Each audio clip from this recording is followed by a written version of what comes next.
common law living? This comes courtesy of my mom. Shout out to your mom with the amazing question. She raised the question of this generation, right? Is marriage even a thing still? Is it important? And how do we feel about common law living? As far as like, when I say common law living, I'm talking about you live with your girl or you live with your man for 10 years, right? 15 years. 15 years in, you got 3 kids, you got a mortgage, a rental property in Idaho. Like, it's just like, boys be getting the popping in it. Yeah. Tenants, the students from Boise State. So it's like, how do we feel about common law living? Well, I think Troy said it. The best question before this is like, when should you begin living together? As far as a common law, if you're not prepared to go through that, be careful, because any family law attorney will tell you put yourself in a precarious situation if things do not tend to go right. You're pretty much signing an agreement state by state. Gotta know your laws. To set yourself to lose everything if things go awry. And I pray that everyone who's living with somebody, that you're in love, happiness, joy, all that. But if shit goes wrong, are you prepared for what comes with it? So you got to protect yourself at all times. Women too. A lot of women I know are living with a guy. The guy may not have been doing that well, may have been broke. They help him get his stuff together. And then they end up running off with some assets and then go spend it on another girl. Happens a lot. Well, it does. Well, I think we have to peel back the layers of even why common law is so prevalent in the Black community. This comes from social programs, right? Where a lot of times you couldn't qualify for welfare or drop the history. Yep. This is by design. Or daycare if you were married or if you had 2 incomes. So a lot of times it was done from a financial standpoint, right? Where it was like, okay, divide. If we're divided on paper, right now, the woman can get a lot more services. Yeah.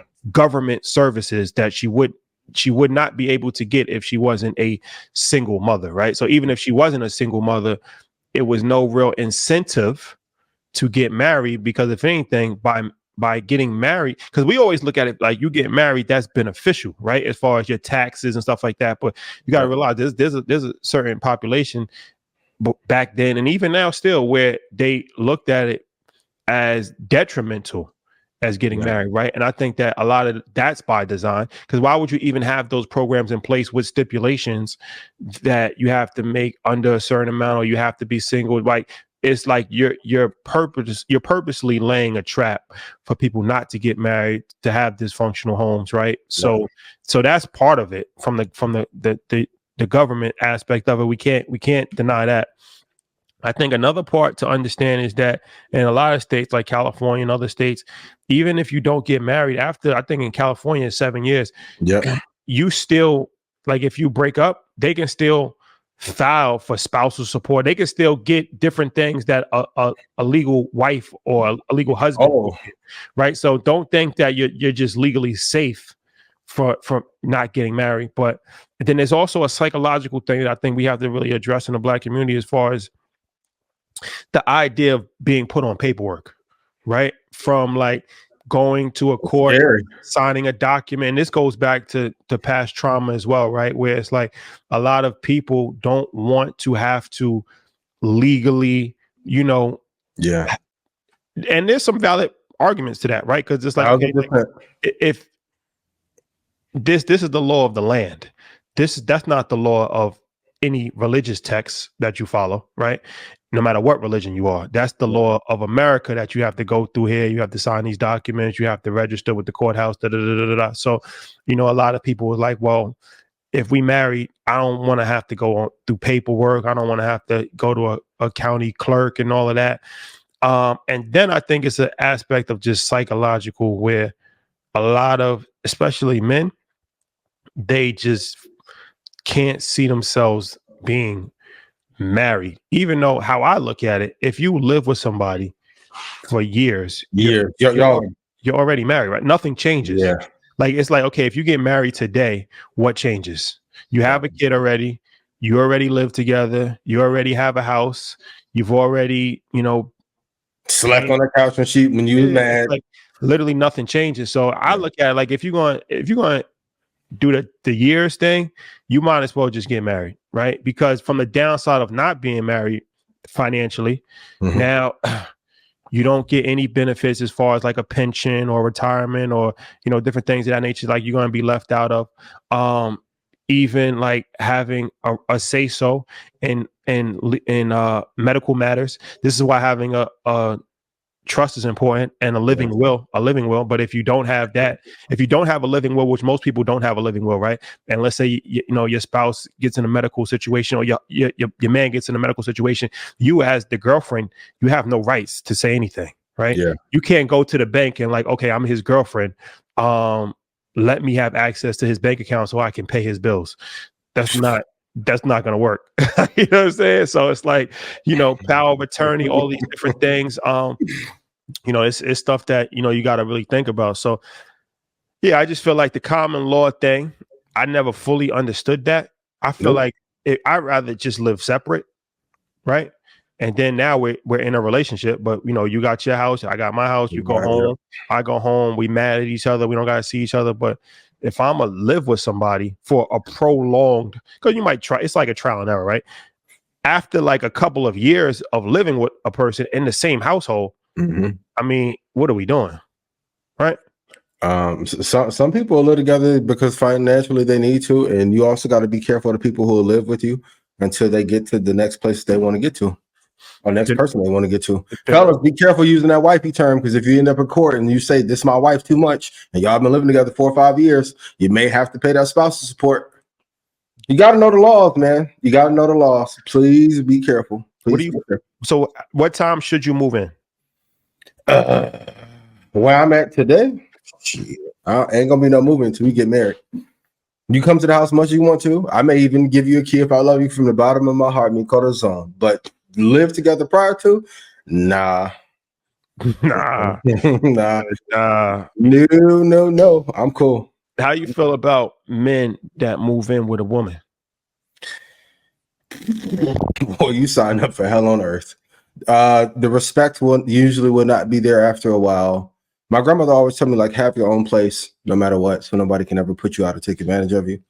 And I think in the times where things are good, a person will be okay. But then when shit hits the fan, or you're not as productive or proactive as you could be, or you're not hitting these benchmarks, you may get talked down to. I mean, I'll say this because I want to be sensitive of. There's a lot of men that, you know, live with women, right? So I want to be sensitive. I don't want to sound out of touch, or I don't want to disrespect anybody. You got to do what you got to do. If every relationship is different, if, you know, only you have to worry about these, that's all my disclaimers. Disclaimer out the window. Yeah. Now that I got the disclaimer out the window, you know, for me, I was always raised on old school rules, right? Yeah. Old school principles. And one thing I always learned, this is like OG wisdom. Never move in with a woman. Never. To their place. To their place. Yeah, you can move in with me, but I'm not going. Because at the end of the day, they could always kick you out, or you're always going to be under their control on a certain level, right? It's like if it's not your place, you're just a visitor. Big facts. You might be a highly respected visitor, or you might get treated like shit as a visitor, but you're still a visitor, right? Yeah. It's like when we go to different countries, we go to Dubai, I'm mindful that I'm a visitor. Yeah. Right. The stuff that I do in America, I can't do over there. And I'm mindful of that. No matter how good they treat me, no matter what, they pick me up from the airport, I'm thankful, but I'm still watching how I talk. I'm watching how I move. I have different etiquette than if I'm in New York. It's different, right? Like I'm not really worried about a variety of different things as opposed to me going to a different country. Nobody wants to get locked up abroad. So when you live with somebody and it's not your place, you're a visitor. Now, as a man, you got to be extremely careful of that, because it's like you don't want to be in a situation where your stuff is outside. That happens all the time. Clothes getting wet because it's raining hard from the cloud seeding. What you gonna do? You're getting talked too crazy. You're getting talked too crazy, and it's like, you know, you really have nowhere to go because this is your place to stay. So now you gotta, it's a very demasculating situation. So like I said, you gotta do what you gotta do. But for me personally, that's something I learned when I was a kid. I never forgot that. Like, I never forgot that. I'm just like, be mindful. Have your own spot. Yeah. Have I your was own talking to somebody yesterday. Their brother got caught on Tinder. I didn't even know people still use Tinder. He about to leave. Okay. Oh my God. So he hit her with the tears, theatrical performance. I'm gonna change. I mean, you know how we all do once in a while, right? Now all of a sudden he got to move to Kansas. I'm like, what are you gonna do in Kansas? Well, she want to move there because I'll say, oh boy, you in the trap. She got you in the trap, my boy. Give it 6 months. You'll be put out. You gonna fumble. And that's why you gotta watch Market Mondays. You gotta watch Earn Your Leisure. You gotta study. Because you should never be in a situation where, like you said, you gotta move to Nebraska because now she's moving to Nebraska, and it's like, okay, well, damn, I packed my bags. I gotta do what I gotta do. Yep. Nah. That's not the space that you want to be in. And I know some of y'all be like, yo, you ain't balanced. Da, da, da. I would rather, and I love what I do. Like to be very honest, as Black man, to be able to invest and trade and now do broadcasting. These are things that our grandparents would have dreamed of doing for the money that we get for them. But I would rather work consistently, even while on vacation, than have to deal with somebody telling me what I can and cannot do. Even when I go on vacation, like, oh, your girl let you go when I was in a relationship, let you go on the trip solo? Yes. Okay, what you mean? I was going on vacation before I met her, during and after. Yes. Some of y'all be getting talked to crazy because they know that you don't run your life and because you need their help. Don't be in that situation.